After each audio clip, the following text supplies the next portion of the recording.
ევროპის უნივერსიტეტთა ასოციაციის საბჭო განსაკუთრებით კრიტიკულ პოზიციას აფიქსირებს ქართული ოცნების განათლების რეფორმასთან დაკავშირებით, რომელსაც უკვე განათლების დეფორმა უწოდეს ჩვენს ქვეყანაში აკადემიური სფეროს წარმომადგენლებმა, უფრო მეტიც საბჭო არის შეშფოთებული ამ ცვლილებების გამო. ისინი ამბობენ, რომ ნებისმიერი მსგავსი ტიპის ცვლილება საჭიროებს ინკლუზიურობას, მრავალმხრივ ჩართულობას, გამჭვირვალობას და მათ შორის დარგის ექსპერტებისა და სპეციალისტების განსაკუთრებულ ჩართულობას აღნიშნულ პროცესში. იქიდან გამომდინარე, რომ მათი შეფასებით დაცლილი იყო ეს პროცესები მსგავსი ტიპის მრავალმხრივი კონსულტაციებისაგან. ფიქრობენ, რომ ძალიან ბევრი ხარვეზი აქვს აღნიშნულ რეფორმას, რომელიც როგორც უკვე აღვნიშნე, დეფორმად არის ჩვენს ქვეყანაში წოდებული. ისინი აგრეთვე კრიტიკულ პოზიციას აფიქსირებენ ერთი ქალაქი ერთი უნივერსიტეტის გამო და მკაფიო პოზიციას ადასტურებენ იმასთან მიმართებით, რომ ნებისმიერ შემთხვევაში იმისთვის, რათა არ ჰქონდეს ამა თუ იმ სასწავლო დაწესებულებასა და განსაკუთრებით უნივერსიტეტს აღიარების პრობლემა და აღიარებასთან დაკავშირებული კითხვის ნიშნები, აუცილებელია,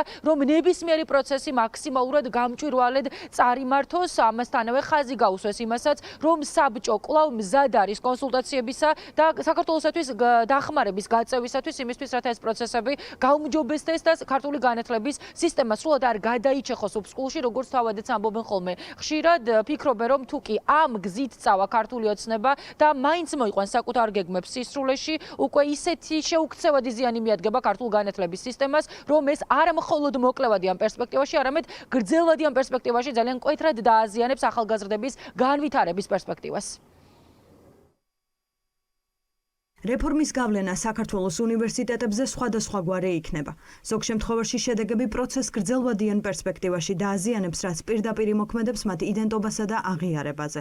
რეფორმა არა მხოლოდ ამკაცრებს ცენტრალიზებულ კონტროლს აკადემიურ პროგრამებზე და აწესებს წლიურ სტუდენტურ კვოტებს, არამედ ასუსტებს ინსტიტუციურ მმართველობასა და სტრატეგიულ დაგეგმვას იმ დროს, როცა უნივერსიტეტებს განსაკუთრებით სჭირდებათ ავტონომია, თანამედროვე რთულ გამოწვევებთან გასამკლავებლად. რეფორმებს უნდა ახლდეს ფართო და შინაარსიანი კონსულტაცია, რათა უზრუნველყოფილი იყოს მათი მიზნობრიობა, რეალისტურობა და შესაბამისობა როგორც განათლებისა და კვლევის სექტორის, ისე საზოგადოების ინტერესებთან. მზად არის ქართულ ოცნებასთან და განათლების სფეროს წარმომადგენლებთან კონსულტაციისათვის.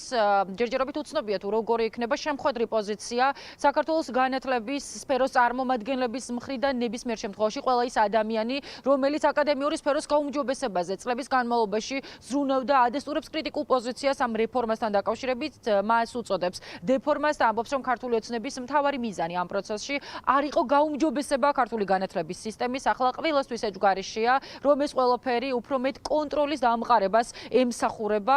ამ თემასთან მიმართებით მუდმივად კეთდება მათ შორის კომენტარები საქართველოშიც და განსაკუთრებით ევროპული ღირებულებების ერთგული უნივერსიტეტების წარმომადგენლები მუდმივად მიუთითებენ ბიძინა ივანიშვილის გუნდს იმაზე, რომ თუ კი ის ამ გეგმას საბოლოოდ მოიყვანს სისრულეში, ეს ძალიან დიდ ზიანს მიაყენებს ქართულ განათლების სისტემას.